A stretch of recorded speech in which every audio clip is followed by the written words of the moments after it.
100 दिन का होगा टारगेट पूरा। नमस्कार, मैं हूं शंकर दत्त पंत। दरअसल धामी सरकार 2.0 में 100 दिन का टारगेट अधिकारियों को दिया गया था, लेकिन सबसे बड़ा सवाल यहां पर यह उठ रहा है कि 70 दिनों के बाद भी क्या जो टारगेट दिया गया था वो पूरा हो पाया है? क्या जिन योजनाओं को धरातल पर उतारने की बात कही गई थी वो योजनाएं उतर पाई हैं? और सबसे बड़ा सवाल तो यही है जो विपक्ष भी बार बार उठा रहा है कि दरअसल 70 दिनों के अंदर ही जिन कामों को धरातल पर उतरना चाहिए था, दरअसल वो काम भी नहीं उतर पाए हैं। इसीलिए वो सरकार की मंशा पर अब सवाल भी उठा रहा है। सबसे पहले आपको सुनवाते हैं इस पर कांग्रेस पार्टी का क्या कहना है और उस पर बीजेपी ने क्या जवाब दिया है। देखिए, धामी जी से प्रश्न करना चाहिए।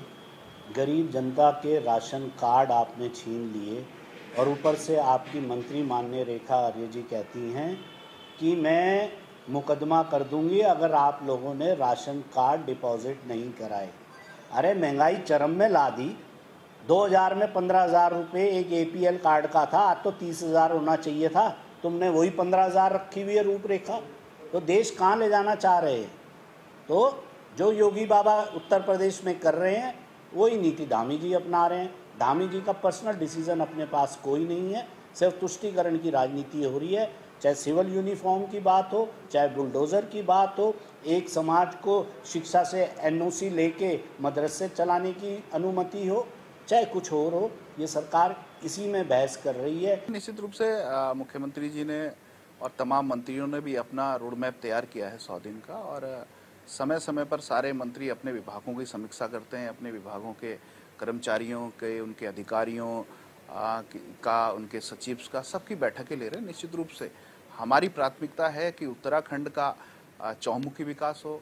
हमारी प्राथमिकता है कि जो योजनाएं हैं वो धरातल तक पहुँचे, जो योजनाएं हैं वो लाभार्थी तक पहुँचे। निश्चित रूप से इन सभी योजनाओं को हम बेहतर तरीके से लाभार्थी तक पहुंचा सकें, इस पर सरकार काम कर रही है। और 100 दिन का जो रोड मैप है उस पर बखूबी पूरी सरकार और हमारे कर्मचारी, अधिकारी मुस्तैदी से काम कर रहे हैं।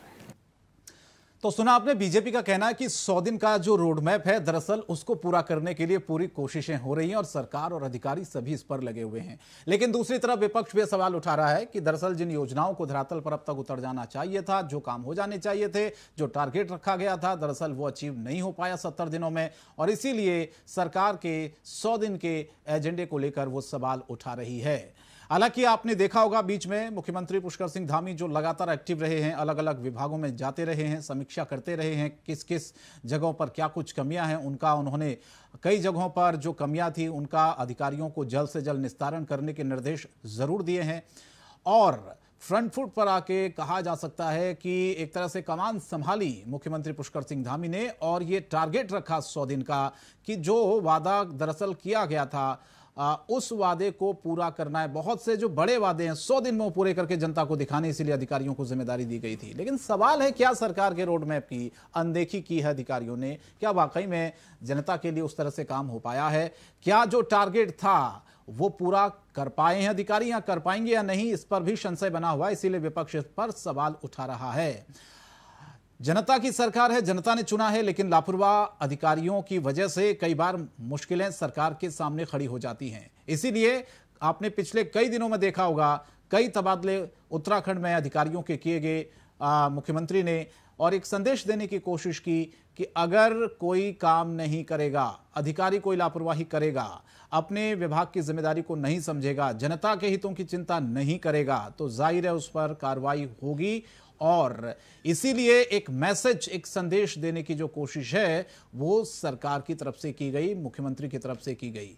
तो लगातार जो 100 दिन का टारगेट है वो कितना पूरा हो पाएगा, क्योंकि जो लक्ष्य रखा गया है कि बड़ी जो योजनाएं हैं उनको कम से कम 100 दिनों में पूरा किया जाए, अधिकारियों को टारगेट दिया गया है, लेकिन ये कितना पूरा हो पाता है, धरातल पर कितना उतर पाता है, ये सबसे बड़ा सवाल है। क्योंकि 70 दिन के अंदर ही विपक्ष ने दरअसल अब इस एजेंडे को लेकर सवाल उठाए हैं, इस टारगेट को लेकर सवाल उठाए हैं। विपक्ष का यह कहना है दरअसल जो वादे सरकार कर रही है उनमें दम नहीं है, हवा हवाई वादे हैं, और इसीलिए उन हवा हवाई वादों से जनता को ठगने का काम किया जा रहा है, ये विपक्ष आरोप लगा रहा है। लेकिन दूसरी तरफ सरकार का यह कहना है कि भाई काम जो हैं वो हो रहे हैं और 100 दिन का आप इंतजार करिए, उसमें आप देखिएगा किस तरह से जो हमने बातें कही थी वो हमने अचीव किया, वो हमने पूरा किया और जो कहते हैं वो करके दिखाते हैं। लेकिन राजनीति इस पर फुल हो रही है उत्तराखंड में, विपक्ष सवाल उठा रहा है, दूसरी तरफ सरकार का ही कहना है कि जिस तरह की योजनाएं हमने 100 दिन के टारगेट को लेकर रखी गई थी वो पूरी होंगी। इसमें विपक्ष जो सवाल उठा रहा है उस पर सरकार के प्रवक्ता का यही कहना है कि जो काम हो रहा है दरअसल वो विपक्ष को दिखता नहीं है, विपक्ष का काम दरअसल सिर्फ सवाल उठाना है। लेकिन सवाल सबसे बड़ा फिर वही है कि क्या ये टारगेट पूरा हो पाएगा, 100 दिन का जो एजेंडा है वो पूरा हो पाएगा, क्योंकि एक जनता के अंदर भरोसा भी पैदा करना है सरकार को और ये दिखाना है कि जो कहा था वो दरअसल हमने करके दिखाया। अगर इसमें सरकार फेल रहती है इस एजेंडे को पूरा करने में तो जाहिर है विपक्ष फिर से हमलावर होगा और एक मौका मिल जाएगा कि सरकार जो कहती है वो दरअसल करती नहीं है। कथनी और करनी में बहुत फर्क नजर आता है। तो सवाल फिर यही है कि क्या ये 100 दिन का जो एजेंडा है वो धरातल पर उतर पाएगा, क्योंकि अधिकारी जो हैं अपनी जिम्मेदारी को कितना समझ पा रहे हैं, क्योंकि बहुत सी जगहों से ऐसी रिपोर्टें भी आ रही हैं कि जिसमें ये कहा जा रहा है कि गंभीरता दरअसल उतनी नहीं है जितनी दिखाई देनी चाहिए। और इसीलिए जिम्मेदारी अधिकारियों की अब बनती है कि जो टारगेट सरकार ने रखा है 100 दिन का उसको समय से पूरा कर लिया जाए और जो भी लक्ष्य रखा हो सरकार ने 100 दिनों में उस लक्ष्य को हम पार करें और जनता के भरोसे को जीतें। हालांकि जनता का भरोसा दूसरी बार जीता धामी सरकार ने, लेकिन अब आगे की परीक्षा है, आगे किस तरह से जनता के लिए काम करना है, योजनाएं जो बनी हैं वो कितनी जल्दी उन लोगों तक पहुंच सके जिन लोगों के लिए योजनाएं बनी हैं, लोगों के काम न रुकें, लोगों को सुविधाएं मिल सकें और सबसे बड़ा सवाल ये कि अलग अलग क्षेत्रों में रोजगार के अवसर किस तरह से पैदा किए जा सकें, ये तमाम चीजें हैं। हालांकि चुनौतियां भी बहुत है सरकार के सामने, पलायन बहुत बड़ा मुद्दा शुरू से ही उत्तराखंड में रहा है, इसको लेकर बहुत कुछ करने की जरूरत है। इसके अलावा सरकार ने जो अपने घोषणा पत्र में वादे किए थे उन घोषणा पत्र के वादों को भी पूरा करने की दिशा में सरकार लगातार प्रयास तो जरूर कर रही है, लेकिन सफलता कितनी मिल पाएगी। यूनिफॉर्म सिविल कोड का आपने देखा होगा किस तरह से मुद्दा बना था चुनाव के दौरान और इस पर भी अब जो है ड्राफ्टिंग कमेटी बनाई गई है। सुप्रीम कोर्ट की जो पूर्व जज रंजना देसाई इसकी अध्यक्षता करेंगी। बड़े मुद्दे हैं और उनको सरकार ये दिखाने की कोशिश कर रही है कि हमने जो कहा था वो हम करके दिखा भी रहे हैं, लेकिन बात हो रही है 100 दिन के रोड मैप की, 100 दिन के एजेंडे की कि आखिर ये पूरा कैसे होगा। क्या जो टारगेट रखा गया है उस टारगेट के अंदर, ये 100 दिन के अंदर जो टारगेट है क्या वो पूरा हो पाएगा, अधिकारी क्या वो कर पाएंगे। क्योंकि पिछले कुछ दिनों में मुख्यमंत्री ने बहुत तेजी दिखाई थी और ये साफ साफ संदेश दिया था कि जो भी लापरवाही करेगा अधिकारी, जो भी अपने विभाग की जिम्मेदारी को नहीं समझेगा, जनता के दुख को नहीं समझेगा, समस्याओं पर ध्यान नहीं देगा, उस पर कार्रवाई होगी। और हमने पिछले कई दिनों में देखा भी कि कई जगहों से तबादले अधिकारियों के हुए हैं। उसका यही उदाहरण था एक संदेश देना कि आने वाले दिनों में सरकार ने जो जनता से वादे किए हैं उन वादों को पूरा करना होगा और इसमें जिम्मेदारी अधिकारियों की सबसे ज्यादा रहती है। हालांकि ये जो टारगेट दिया गया है 100 दिन का, इस टारगेट को कितना पूरा किया जाता है ये अब सवाल उठ रहा है, क्योंकि विपक्ष ने तो बार बार ये सवाल उठा दिया कि भाई अभी तक उन्हें कुछ भी नजर नहीं आ रहा है, किसी तरह की योजनाएं जो धरातल पर उतरी हैं। और वो ये भी कह रहे हैं कि 100 दिन का जो टारगेट, जो एजेंडा रखा गया है उसमें जो वादे सरकार ने दरअसल करने थे, जो बड़ी चीजें धरातल पर उतारनी थी, वो हो नहीं पाएगा। और इसीलिए विपक्ष कह रहा है कि हवाई वादे हैं सब कुछ। तो सवाल बहुत सारे हैं और सवाल ये भी कि बड़ी योजनाएं धरातल पर उतरेंगी कैसी, 100 दिन के एजेंडे पर अभी तक कितना काम हो पाया है, ये सबसे बड़ा सवाल है। हालांकि जब 100 दिन होंगे उसके बाद ये तस्वीर साफ हो पाएगी कि वाकई में जो टारगेट रखा गया था वो कितना पूरा हुआ है। तो बहुत सारे सवाल हैं आज के, बहुत सारे विपक्ष ने भी ऐसे सवाल उठाए हैं सरकार की इस वादे को लेकर, 100 दिन के एजेंडे को लेकर, दावे को लेकर। लेकिन सवाल फिर वही उठता है कि आखिर ये टारगेट कितना पूरा हो पाएगा। रविंद्र आनंद जी मेरे साथ इस वक्त जुड़ रहे हैं, आम आदमी पार्टी के प्रदेश प्रवक्ता हैं। रविंद्र जी, बहुत बहुत स्वागत है आपका हमारे साथ जुड़ने के लिए। रविंद्र जी, आपको आवाज मिल रही है मेरी? जी मिल रही है। रविंद्र जी, ये एक टारगेट था सरकार का 100 दिन का। बहुत सी ऐसी योजनाएं जो कि धरातल पर उतरेंगी। मुख्यमंत्री की हमने तेजी भी देखी पिछले कुछ दिनों में, कई विभागों में गए, अधिकारियों के तबादले हुए, एक तरह से फ्रंट फुट पर आकर उन्होंने तमाम तरह के जो फैसले हैं वो भी लिए। मेरा सवाल ये है सर आपसे कि आपको लग रहा है कि क्या जो टारगेट रखा गया है 100 दिन का, उसे अचीव कर पाएगी सरकार?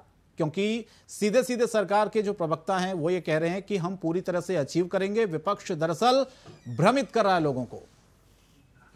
जी, आप क्या मानते हैं?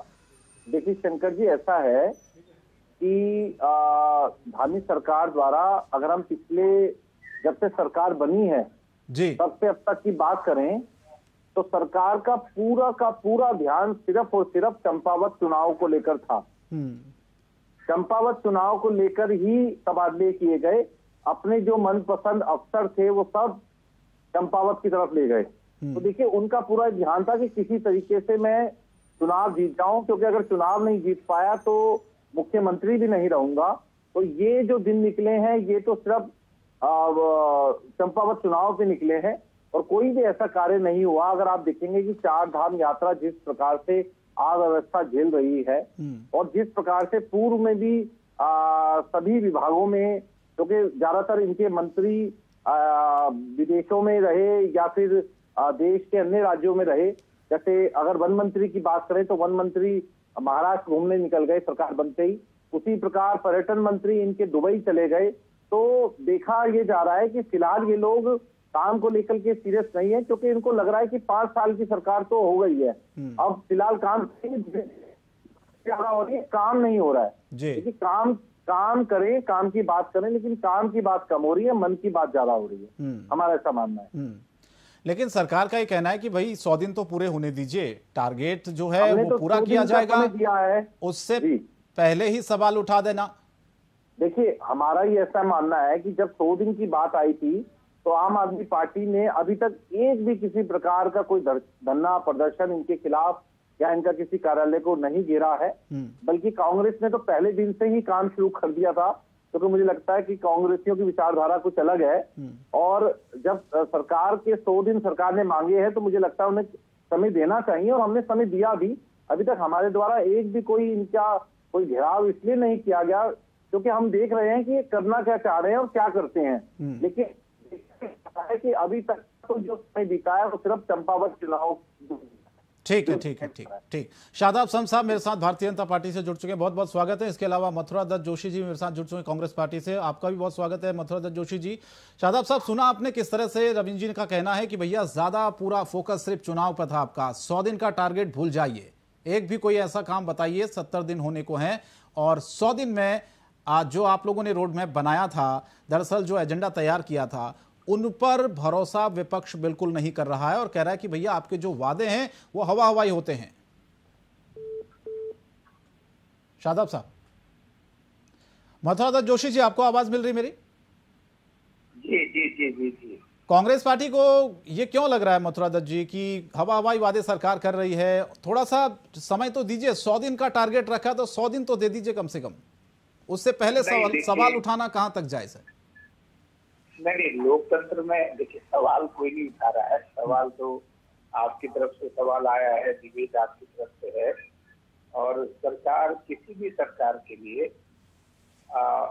कम से कम उसकी परफॉर्मेंस देखने के लिए, अगर उसकी आप उपलब्धि देखना चाहते हैं तो कम से कम 6 महीने का समय मिलना चाहिए। 6 महीने का समय लगभग मिलना चाहिए। लेकिन होता क्या है कि कूद के पांव पालने में दिख जाते हैं और कैसा होगा, क्या उनका संदेश है, वो सब सामने दिख रहा है। कोई बहुत बड़ी उपलब्धि नहीं है।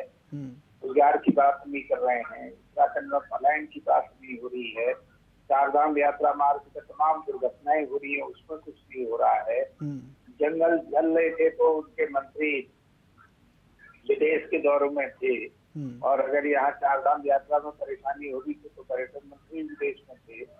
आप सत्ता मंत्री का पता नहीं कि कहाँ है, कौन सी क्या पता उन्हीं पर आप कौन सी किस तरीके का काम कर रहे हैं। तो कहीं बहुत बड़ी उपलब्धि नहीं है कि हम कह सकते हैं कि सरकार ने 2 महीने में बहुत बड़ा काम किया हो, ऐसा कुछ दिखता नहीं है।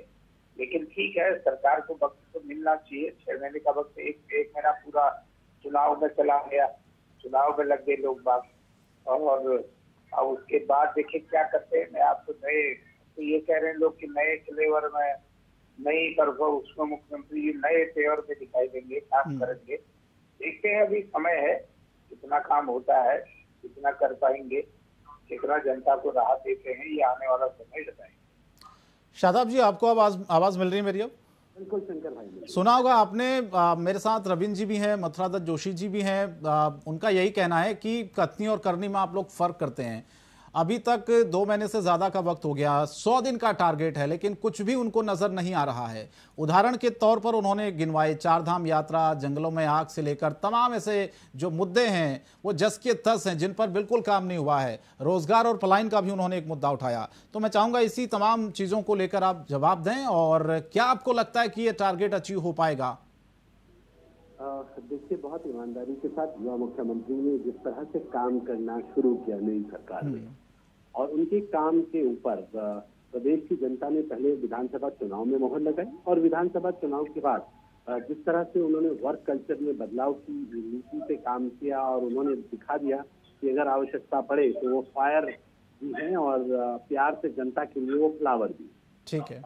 हमने सबने देखा किस तरह से आरटीओ देहरादून के खिलाफ छापामारी करते वक्त उन्होंने उनका निष्कासन किया, और जब जरूरत पड़ी तो अपनी जनता के बीच में अपनी जान का जोखिम लेके जनता के बीच में किया।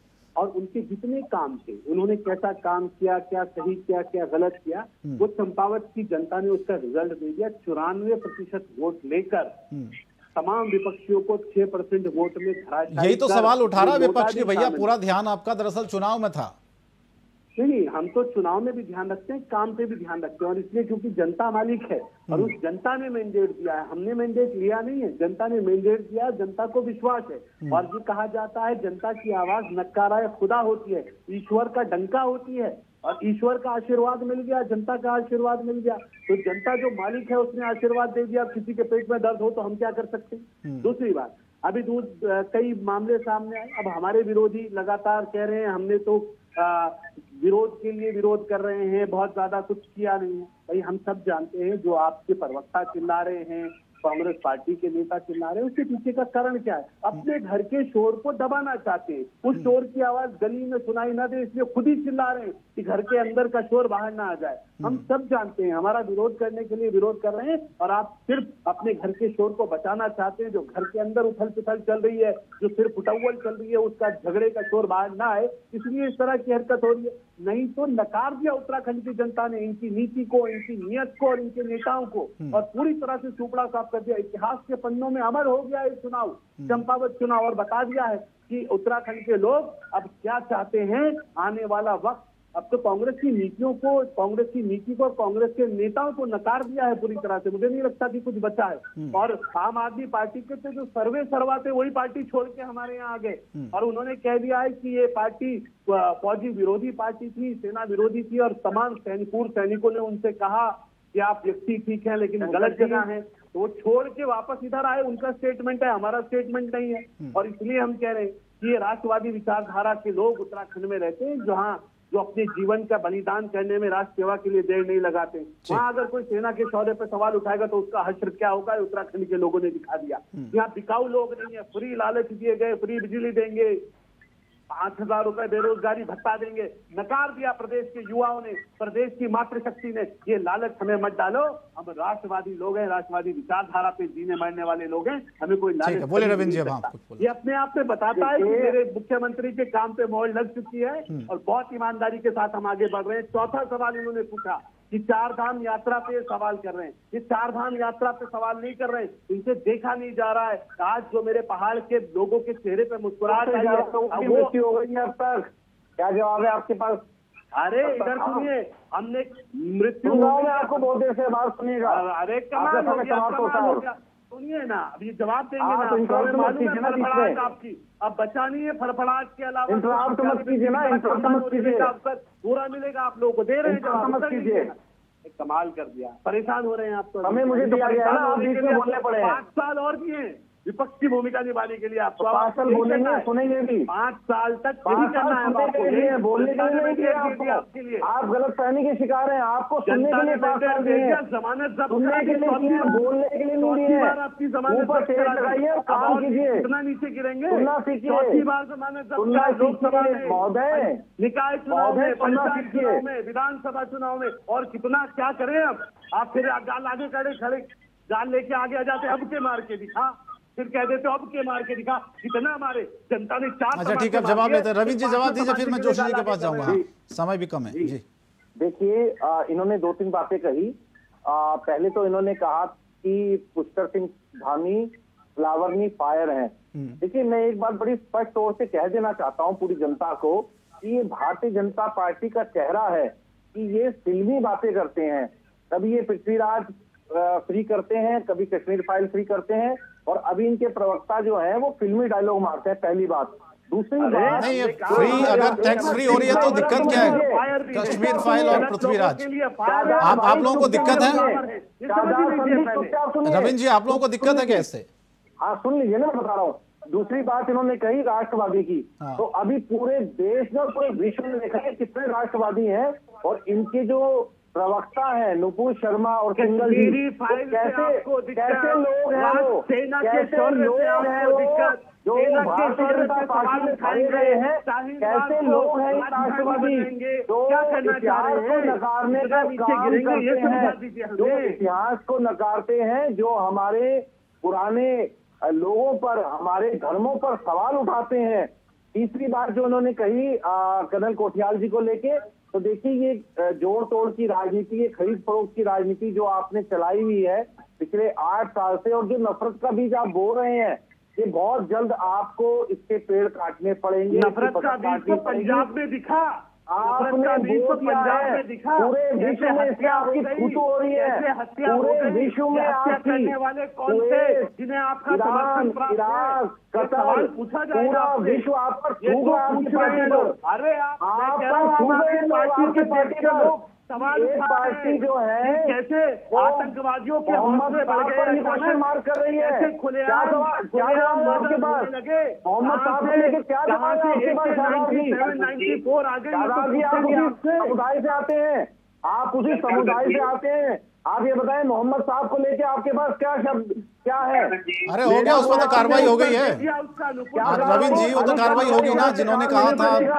जिन्होंने बयान दिया था, सस्पेंड कर दिया बीजेपी ने। ऐसे लोगों को गिरफ्तार किया जाना चाहिए जो भड़काऊ भाषण देते हैं, समाज में अराजकता फैलाते हैं, और समाज में गंध फैलाने का काम इन लोगों ने जो किया हुआ है। मंदिर मस्जिद खोदे जा रहे हैं। कभी इनको लाउड स्पीकरों से दिक्कत है, कभी इनको मंदिरों से दिक्कत है, कभी मस्जिदों से दिक्कत है। ऐसे लोगों को तुरंत गिरफ्तार किया जाना चाहिए। ऐसी मानसिकता पर रोक लगाई जानी चाहिए। शंकर जी, मतलब जोशी जी, ये 1-2 सवाल उठाए शादाब समझी ने। उन्होंने कहा कि आपने 4 धाम यात्रा को लेकर सवाल उठाया, जाहिर है, लेकिन एक ये भी इसमें समझना होगा थोड़ा सा कि आंकड़ा दरअसल इस बार किसी को नहीं पता था कि इतनी बड़ी संख्या में श्रद्धालु आएंगे, लाखों की तादाद में। अब व्यवस्थाएं हुई हैं, मानते हैं, लेकिन व्यवस्था को दुरुस्त किया गया पिछले कुछ दिनों में। अधिकारी लेवल पे मुख्यमंत्री ने खुद तमाम चीज़ों को दुरुस्त किया है, लेकिन सरकार का ये कहना है कि भाई अगर इस तरह से आप बार बार सवाल उठाएंगे, हर चीज़ पर, यात्रा को लेकर आप सवाल उठाएंगे, तो फिर क्या एक नेगेटिव मैसेज जाता है। तो ये एक विपक्ष की भी भूमिका होती है कि अगर कमियां हैं तो उन कमियों को बताएं, ना कि सिर्फ सवाल उठाएं। देखिए, कोई भी नागरिक, कोई भी व्यक्ति या कोई भी राजनीतिक पार्टी 4 धाम यात्रा पर कोई सवाल खड़ा नहीं कर रही है। सवाल तो स्वयं सरकार खड़ी कर रही है। जिस तरीके की व्यवस्थाएं सरकार को, अरे एक तरफ आप कह रहे हैं कि 4 धाम यात्रा में जो आएगा वो रजिस्ट्रेशन करा के आएगा, और सरकार को ये आभास नहीं कि क्राउड बढ़ रहा है और ज्यादा भीड़ आ रही है और हमने व्यवस्थाएं करनी होंगी, हमारा मैनेजमेंट क्या होगा, इस तरफ सरकार ने ध्यान दिया है। ये कहने की बातें हैं। मैंने कहा ना, भाजपा कहती क्या है और करती कुछ है, और उसको इससे कोई लेना देना नहीं है। चुगलेबाजी से मतलब है, इवेंट आयोजित करने से मतलब है। आप बताइए, सर्वविदित सब देख रहे हैं, ये कोई आरोप लगाने की बात नहीं है। कल इतनी बड़ी दुर्घटना हो गई है, उतनी बड़ी दुर्घटना हुई, अगर सड़क पर मनवा था तो इसकी मशीनरी क्या कर रही थी वहाँ? सड़क चौड़ी नहीं हो सकती थी क्या? क्या वहाँ पर क्लच बैरियर नहीं लग सकते थे क्या? क्या वहाँ पर पैराफिट नहीं बन सकता था क्या? क्या कुछ काम तो सरकार को करने होंगे ना, तो सरकार के काम होंगे। ये नैतिक जिम्मेदारी सरकार की है। अगर आज केदारनाथ में भीड़ बढ़ रही है, इन्हें ये अंदाज होना चाहिए कि रुद्रप्रयाग से कितना आदमी केदारनाथ से निकला है और किस किस पड़ाव पे है, क्या क्या व्यवस्थाएं होनी चाहिए, फिर कितनी गाड़ियां वहां को निकली हैं, कितने लोग वहां पर रोज रहेंगे, या बद्रीनाथ की क्या व्यवस्था होगी। ये सरकार इस तरह की बात करके, मैं कभी भी ये चैनलों में खींची पाता हूँ, मेरे लेक्चर में भी नहीं है, तो मैं ये चीजें करना चाहता हूँ। और एक गंभीर चिंतन होना चाहिए, गंभीर डिबेट होनी चाहिए, गंभीर बात होनी चाहिए। ठीक है सर, ठीक है। सारे लोग पढ़े लिखे लोग हैं, अच्छे लोग हैं। एक 10 सेकंड शादाब जी मैं आपको दे रहा हूँ, मात्र 10 सेकंड। चलिए ठीक है। मेरी बात मुझे पहले सुनाने का पूरी होगी। ये आरोप प्रत्यारोप हम कब तक लगाएंगे? सरकार की क्या मशीनरी तैयार है? चलिए ठीक है।